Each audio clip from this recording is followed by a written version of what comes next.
I'd say cool, sophisticated, but with lots of energy and always interested in exploring harmonies and harmony chord progressions. I wasn't counting them, but was that 10? That was 11 and a half words. So. Okay, great. Music that absorbs a wide range of influences, difficult to define, full of energy. I think that came from Rod Argent and Chris White's writing, because before they were writing for the Zombies, we were a rhythm and blues band. We played rhythm and blues classics, but especially Rod's songs, you can hear his fascination and interest in jazz in his writing. So I think it comes from the writing, really. Yeah, I think one thing I would say is that we never try to consciously incorporate any of those influences. So we would never say, let's have a little bit of this feeling here, you know, a little bit of jazz feeling here, or a little bit of classical something or other here. It was always what was naturally emanating from the writing, from the song, and what I would think, if it was me writing a song, I would think, hey, I love that chord sequence, you know, and that should lead to this. Yeah, doesn't that sound good? Blah, blah, blah. And then, I mean, when we did She's Not There, for instance, I only ever thought that we were being the Beatles, you know. But when you listen back to it, it doesn't sound anything like that. And I remember Pat Metheny saying to me, to my complete amazement, that She's Not There was the song that made him feel that he had a way ahead doing some of the things he wanted to do. And he said to me, all those modal influences, you know, which is all the stuff that sort of Miles Davis was doing that I'd listened to so much of. And I thought, there are no modal influences. There's nothing modal on She's Not There. And then I went back and I realised that what I thought was just simply, like, I don't want to get too technical, but like an A minor 7 to a D chord, which is what I had in my head, I actually played in a very modal way. I put this little modal sequence over it. But I didn't think about that. And I didn't think about Miles while I was doing it. And when we had the little jazzy sort of improvised piano solo in the middle, which was genuinely improvised. I mean, you can listen to other takes of She's Not There we recorded at the time. It's a completely different solo. It just felt natural. So we weren't thinking, oh, we've got to put a bit of this here or a bit of that there. So, I mean, that's the one thing I would say, never self-conscious. Well, I think it did affect us in one way, in that a lot of the big bands of that time came from Liverpool, Manchester and Birmingham. And because London was the centre of the music industry, they had to come and live in London. And I think there was a lot of camaraderie with those bands living away from home, living in London. We lived so close to London that we were never based in London at all. So, you know, we would come in for a day of promotion or for a concert or something, and we would always go back to St Albans. And in one way, I think we missed out a little bit on the camaraderie and the, you know, the influences that other bands could have on you if you spent hour upon hour with them. We only met them at concerts. And for instance, if we were, everyone was always playing all the time in those days. So you never came across people because everyone was so professionally involved all the time. So the only time you tended to meet them was on the Blue Boar on the way back on the M1, which was the only service station that was open at that time.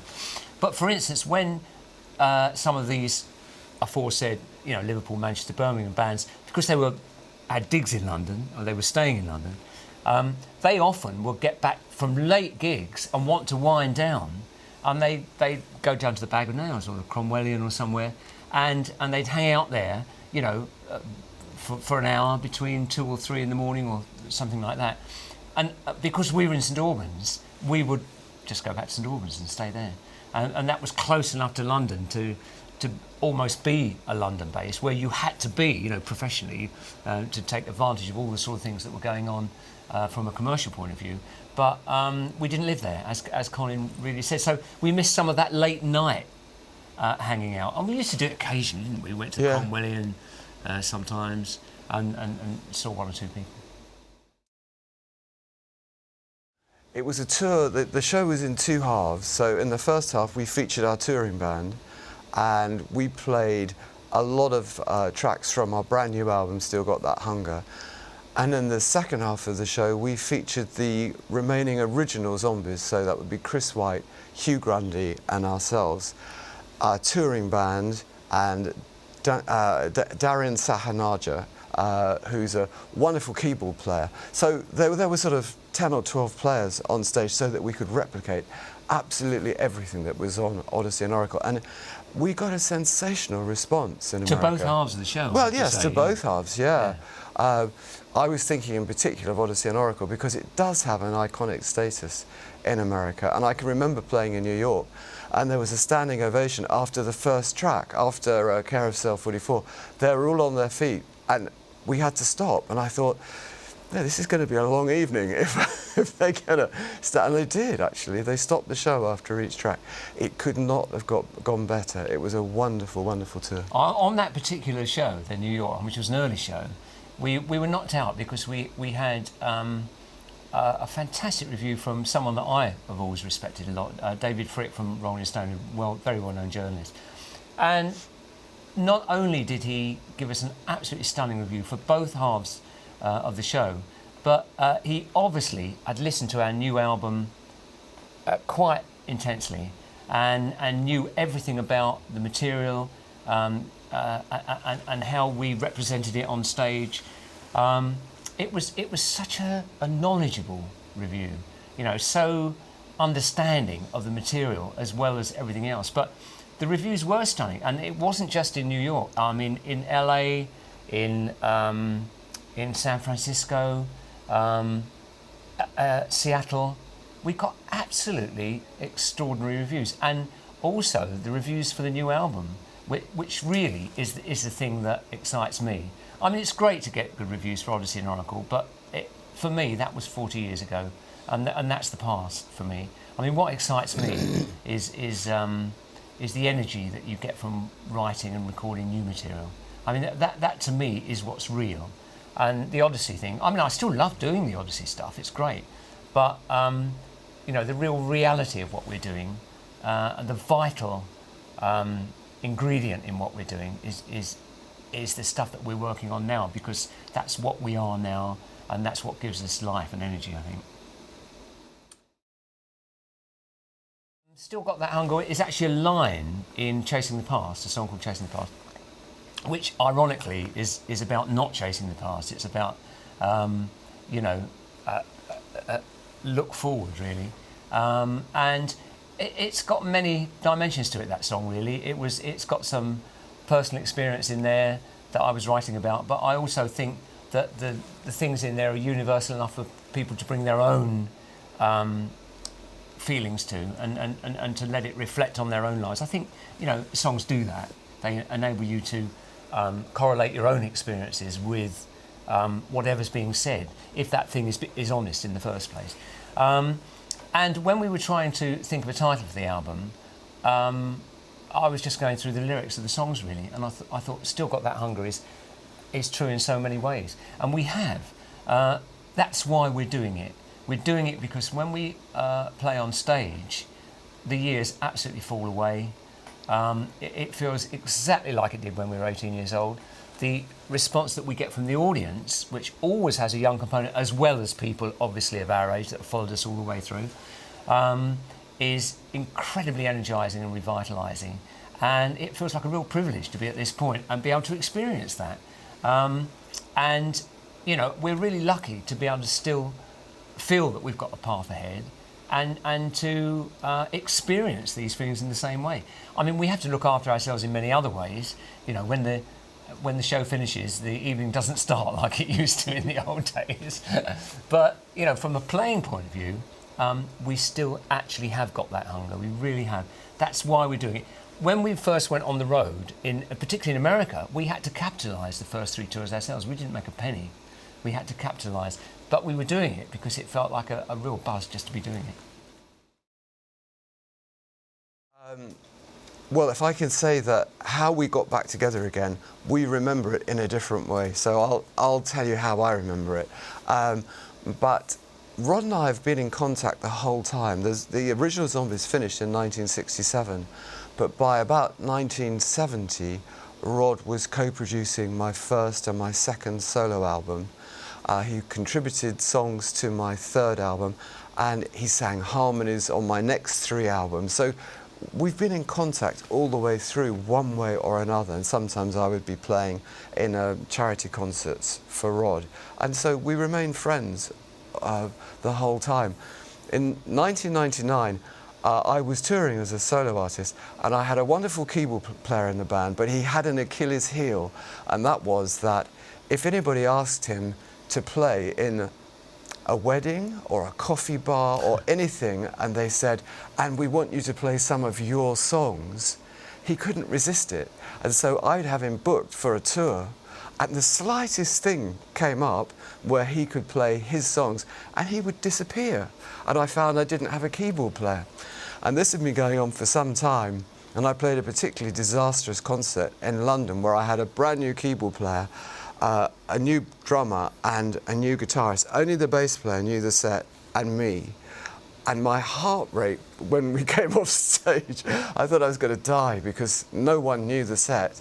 And I thought, I just wonder if Rod would consider doing some shows. And I called him. I had 6 concerts booked, and he was interested, but specifically for the 6 shows. Yeah, we thought that was it. Yeah, he said, I'll do the 6 shows, but that's it. But we had such a ball, you know, playing the shows, that was in 1999, and here we are in 2015.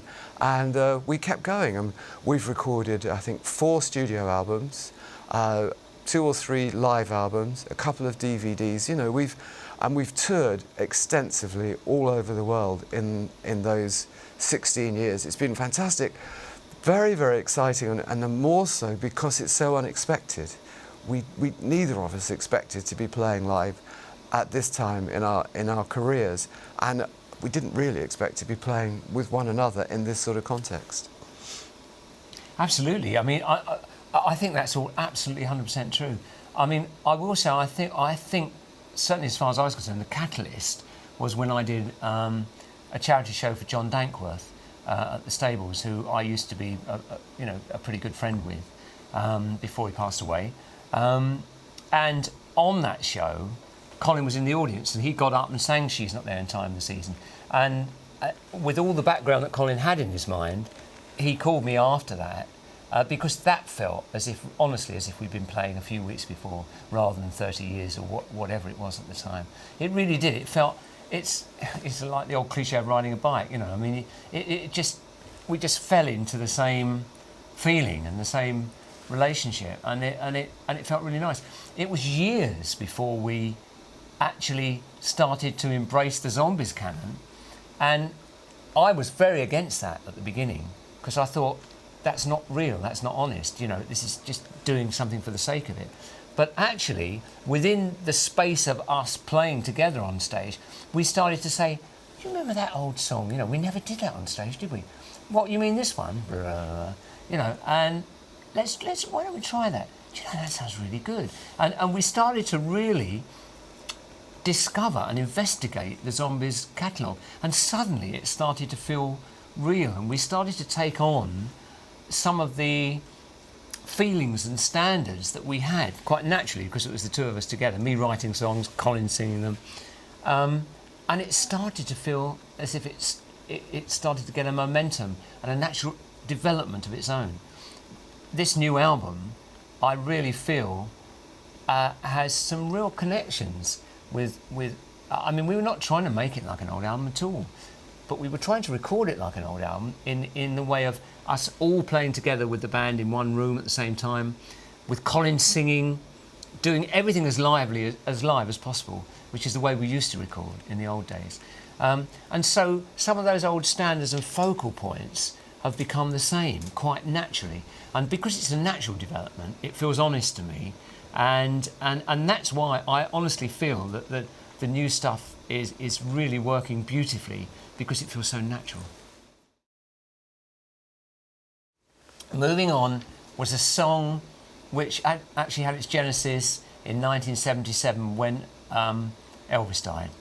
And along with many other of my contemporaries, that was my way into rock and roll music, was early Elvis. I mean, I've got a jukebox at home, and I've still got Elvis's first 3 years stuff on my jukebox. He still sounds absolutely transcendent, his voice, to me at that time. And I always find it very interesting that all the Elvis impersonators never impersonate that period. They always impersonate the period which is much easier to sing, when his voice went down a couple of octaves and became very sort of Las Vegas to my ears. And whereas that wonderful black feeling, I always feel like it was black music by proxy for me. It was my way into rhythm and blues and a whole raft of music. Well, when he died, it felt like someone had grabbed a central stem of my youth and just pulled it away.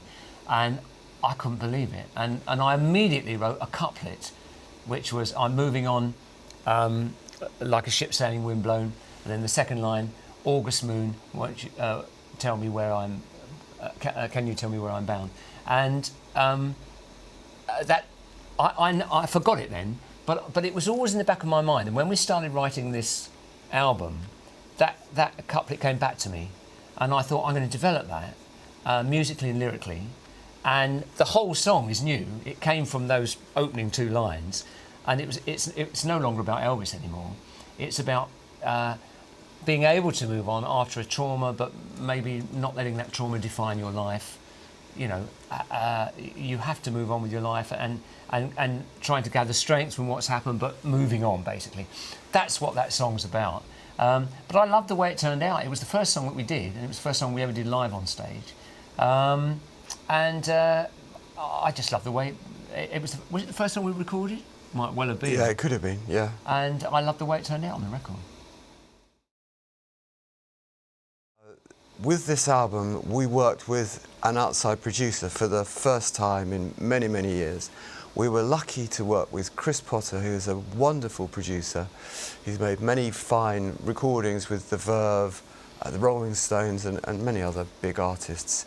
And he took so much of the weight of responsibility off our shoulders, in particular off of Rod's shoulders. He just took care of everything to do with the studio. He introduced us to 2 wonderful independent studios, one in Richmond, State of the Art, and the other one in Wandsworth, which is called Sugarcane, I think. Sugarcane, yeah. Yeah. 2 great studios, not particularly big, quite intimate, but wonderful studios. And in particular, State of the Art is built in a way that favours playing live, which is what we wanted to do. We thought, why don't we go back to specifically how we recorded Odyssey and Oracle?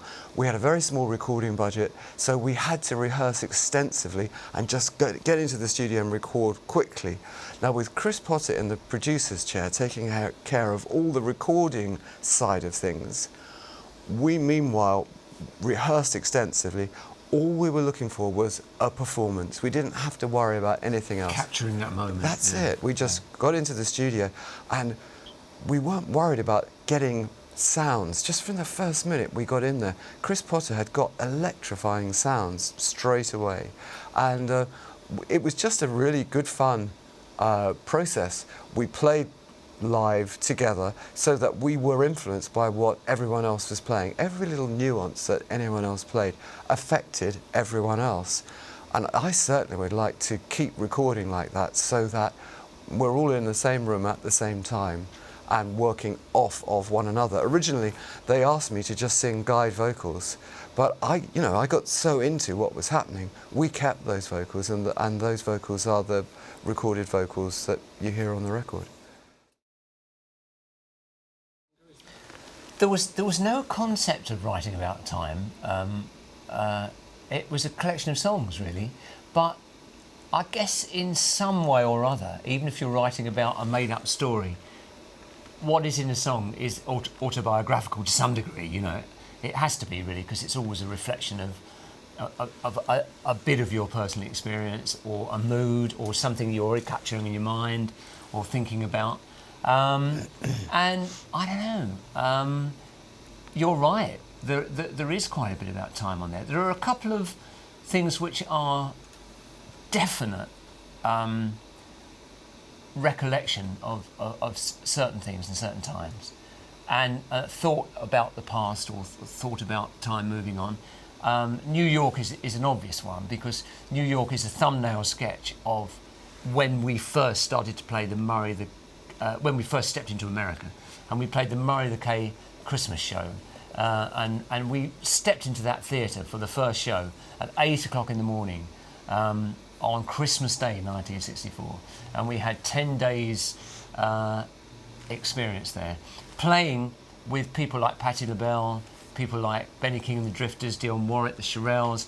I mean, some real icons for us, which scared us silly, but it's really that's a thumbnail sketch of our feelings and our experiences then. So that is a very definite look into the past, and a feeling of how our first feelings of New York developed into. I was overwhelmed when I first saw New York, personally. That was my personal feeling.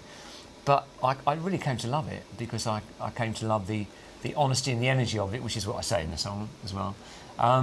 So there's that song. And We Were Young Again, actually, strangely enough, was it came out of my wife and I have been married for 43 years. Still very happily married. And when I go away, she tends to hide a few cards that I find when I get, to my last layer of socks or whatever it is. And she writes little humorous messages or things that she's found somewhere. And it's just really, really nice, And I opened a card one day and there was this, what I thought was a poem, because she sometimes finds, from anthologies of poetry and whatever, books of poetry, and she puts little passages in. And I said, when I phoned her, I said, "Where did you get that fantastic poem?" And she said, "Well, I thought you realised I wrote that, And I thought, and it was based on a little personal incident, which I don't have to explain, because again, I think people can read their own interpretation into it. But that was a real moment, and that was about reflecting on time and the passing of time to some degree. So there you are, I'll agree with that. Chasing the past is sort of saying, well, I'm really very happy where I am now, and I don't want to reflect on the past. Let it go, because there's sometimes a possibility of dwelling on the past, in an unconstructive way. So it's sort of about that. I mean, I don't mean to make a big heavy thing out of it. It's a feeling and an emotion, and I just put that down in the song. But you're right, that's about that as well. So I don't know. I mean, maybe when you get to a certain age, then it has to be that these things come into your consciousness. I don't know.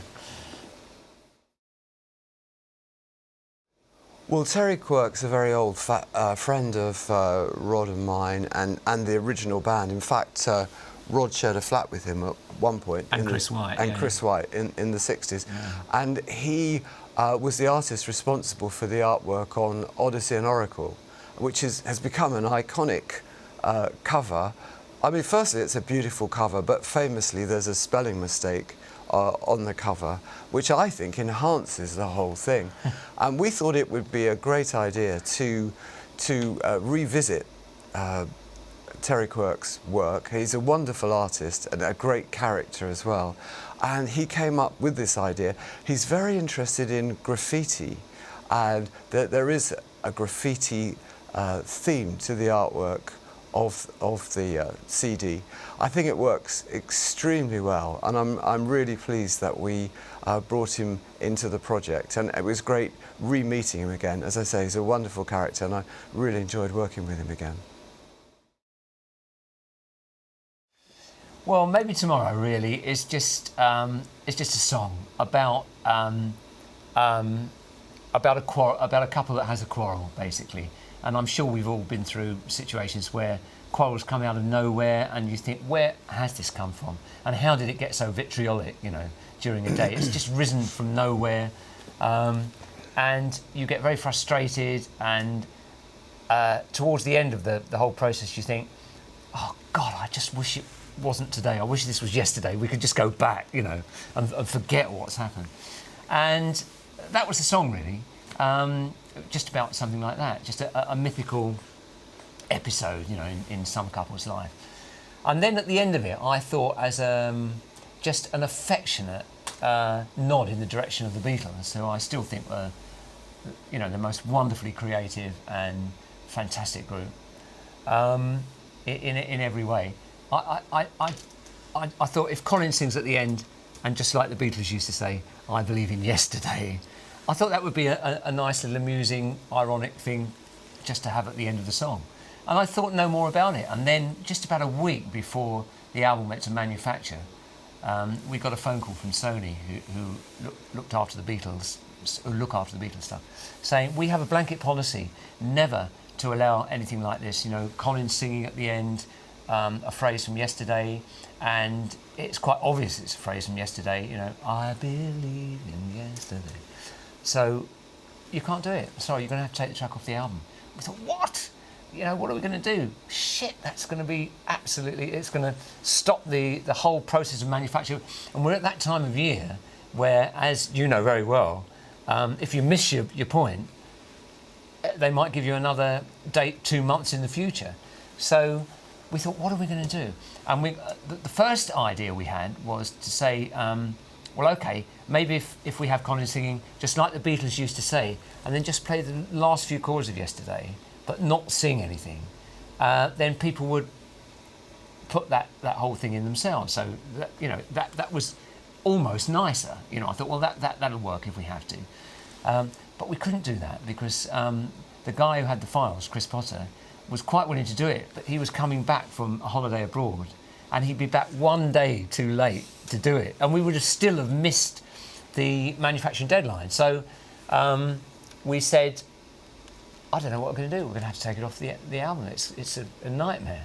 And then our American management company, TCI, wrote, without knowing the people, but wrote to MPL, Paul McCartney's production company, to his personal manager and to his publisher, and saying, I don't know if there's anything you can do about this. We quite understand the position, you know, that they've taken, but this is our position. I just don't know if there's anything you can do about it. And do you know what? Because we said to them, if you can do something, we've only got till the end of the week for the deadline, so you've got 2 or 3 days to come back to us, and that's it. You know, after that, it'd be too late. And within that 2 days, Paul McCartney had downloaded the track, said, this is great, you know, go ahead, I'll give my personal approval. And that was, I really felt touched. I had a little feeling in my stomach, you know. I thought, what a great guy, because he's done it so quickly, and he's done it in time for us not to miss our deadlines.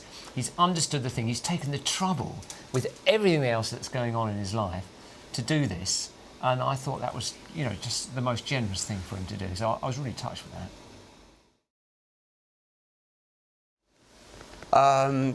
The other band members, I mean, we've got to start off with Jim Rodford, who, as Rod often says, was the first guy who was asked to be in the original Zombies. In 1961. In 1961, but he was in one of the big local bands. There's no reason why he should have left the Blue Tones, but they were the big band in St Albans, to join us. We were just starting out. And he is a consummate professional, he really is. He's after the Blue Tones, he joined Argent. He was a founder member of Argent, and then for 18 years he was a member of the Kinks, during a time when probably they were at their most successful in America. Well, on a recording contest as well. Yeah, absolutely, yeah. And he's also a guy who really, really loves to play. When we come home from tour, often, I'll be honest, I'm exhausted. Jim will be out the next night playing with a local band. You know, he'll play, he plays for the love of it, you know. And he's a wonderful character, a great bass player, but also a very, very good harmony singer. And I've also noticed that if we have a difficult moment on stage, all bands have, you know, what they call a train crash coming. Jim is very good at rescuing a band. He's a very good guy to have around at times of musical problems. So Jim Rodford is someone, definitely an asset to the band. On drums, we've actually got Jim's son, who is a great drummer, my favourite drummer of any drummer I've ever played with. He's worked in a wide variety of things, in commercials and writing film music, not particularly played in many name bands. He's been in different areas of music, really. On guitar, Tom Toomey, great acoustic player as well as an electric guitarist, and he first played with me on a solo album in 1995, and I always remembered him as such a great player. And we knew our previous guitarist was leaving, and I suggested Tom come up from the country and play with us, and he never looked back. I think he really, really fits in with the music that we play. He really adds something to the band. Another great harmony singer too. Well, technically, you've got a world of opportunity open to you when you're recording these days. I mean, you've got unlimited number of tracks, you've got many ways of recording, there's the whole sampling thing. But do you know what?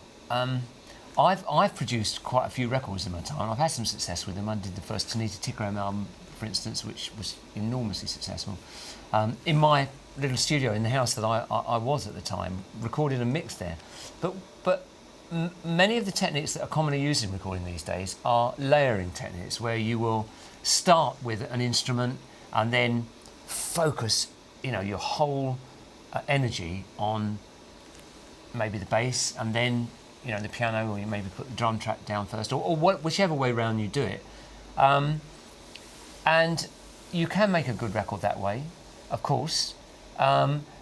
You have things open to you now, like the whole sampling thing, where you can actually download a drum loop or a drum and bass loop that sounds great immediately, and you can put a couple of licks on top of that, and sometimes you've got a record, because it sounds so attractive to the ear immediately. That's all well and good, but I think that in the old days when you recorded, there was only one way of recording. You didn't have any of these techniques, and you only had 4 tracks when we started recording. Therefore, the only way you could make something work was to really work on the structure of a song, so the actual structure really worked, and that's what satisfied the ear, because it took you on a journey which meant something and reached a climax and satisfied you when you heard it. And because of that, I think that's why often these days there's a whole young population that still likes to rediscover the 60s and the sort of music that was around then, because the structure of what was done was so strong. There was no other way of doing it. That's one way in which the recording process has changed now. We had this very much in our mind when we recorded the new album, because we wanted to go back, but not in a dogmatic way. We wanted to use as many tracks as we needed to use. That's fine. I mean, nothing against that at all. And we recorded digitally. We weren't trying to record in an analog way, but we wanted to go to back to that whole process of recording a band all at once with minimal overdubs, because we wanted to put a little bit of space back into the record and make it feel real. And we wanted something where we could actually reproduce anything that we'd done on stage, which we can, because we've overdubbed almost nothing. I mean, we have put little bits of percussion on, and we overdubbed the harmonies afterwards, because we wanted to concentrate on that in a different way. But the essence of the record was recorded in a very similar way to the essence of how the records used to be recorded back in the 60s. And we've loved doing that. And so the answer to the question, really, how have recording techniques changed? They've changed as much as you want them to change. You can still go back to the essence of how things were recorded, but you can have the luxury of as many tracks as you want. So if you've got a great live recording, but you feel we've just messed it up in that one little bit, you can go back and you can repair it in an easy way now. Editing is extremely easy now. You do it digitally. In the old days, there used to be bits of tape all over the studio. And sometimes, I know with some of the Beatles music, some of that meant exploring different areas of sound, because I know that one piece of tape was, by mistake, in one of their sessions, put back the wrong way up. And you suddenly got a backwards guitar solo. And after that, someone who worked with the Beatles said to me they didn't want to do anything else any other way for about the next 4 weeks. Everything wanted to be they wanted everything to be backwards, all the time. But out of those mistakes, you get some happenstance, as well. But it's become technically much easier to do anything, but sometimes you can lose the essence of that whole thing, which I think recording has always been about and should always be about, which is the capturing of a performance. You know, and even if you are layering things, and you can do that obviously, then you should record something as a whole, and you should record it as if it's the only chance that singer or whatever has got ever to record that track. Not say, oh, well, we've got all day to do this. That never works. You know, you've got to go at it if you're playing a line or a solo or a voice as if it's the only time you're ever going to get to record that. Absolutely, yeah. I actually recorded it once before with a string quintet, in a totally different way, obviously.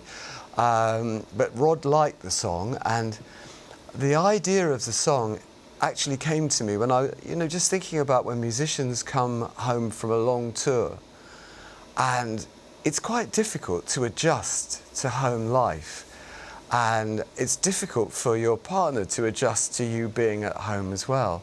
And so for the first week or perhaps 10 days, there can be tense moments, and there can be stresses and strains. And that's where the idea of the song came to me. That Are you talking about your fourth wife or your fifth? don't give away all my secrets. Oh, okay. That you can have these difficulties, but you do know that now you'll never get over this person. So it's a temporary problem, and that was the idea behind the song.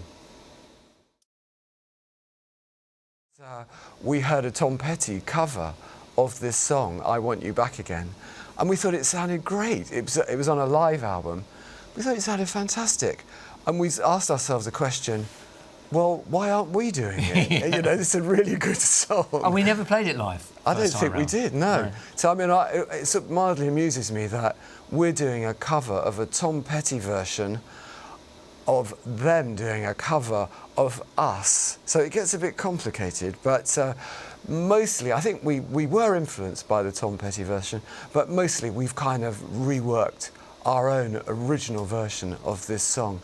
But I know Rod said earlier on, this has been one of the wonderful things about this incarnation of the Zombies, is that we, as musicians, have rediscovered a lot of the music that we originally recorded in the 60s, which we'd completely forgotten. And this is a very good example. I mean, I think the reason that we actually also, that we actually thought, why will we put it on this record, was that having started to do it on stage, we had a real ball with it, and because we'd never played it live the first time round, even though we started off with a pretty faithful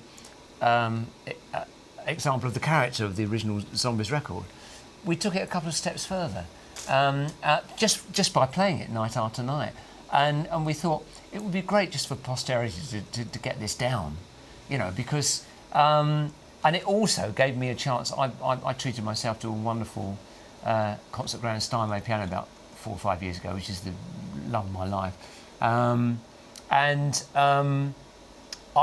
thought it'd be great to get that on the record as well, and it enabled me to actually, and we did, we used that piano. That's the one overdub solo. As Colin's vocals are all live, all the solos on the album are live except for that one, which we did overdub with my piano. I think it's actually it's all of those things. I think this is the first album that where we've revisited truly the spirit of what we were doing originally, because of all the way that we've been talking about how we recorded the album, and as Colin said, we prepared for it by rehearsing and working the harmonies and every aspect of the song within the rehearsal period. So it all worked as a whole, and then we recorded it organically as one thing. So that's the first time we've done that. So I think it's a progression in that way of deciding. It makes it the most group record that we've done, I think. But also, we always write in the same way, and we always rehearse in the same way. We always write by trying to make an idea work, and that with the idea that if you can actually make something work, then you stand a chance of, if you can touch yourself to some degree with what you've done, then you stand a chance of reaching out and touching somebody else to some degree. And therefore, the process of writing on Odyssey and Oracle, or on Breathe Out, Breathe In, or on this one, is always the same. It's always working with a musical idea just until it clicks and starts to make you excited about something. So I think in some ways it's a natural progression, and in some ways the process is the same. I don't know if you've got any other thoughts about all that. No, I think you covered most of it there. Yeah, I mean, I don't really know what to say. We've always recorded in the same. Actually, it's very, very basic the way we record. We kind of come to the conclusion that it's time to record. We collect the 10 best songs we've got, and we record them in the best way we can. And make them work. And try and make them work. Yeah. And often people read a lot more into it, a lot more depth than perhaps was intended. Usually it's a collection of 10 songs played to the best of our ability, and it's as simple as that.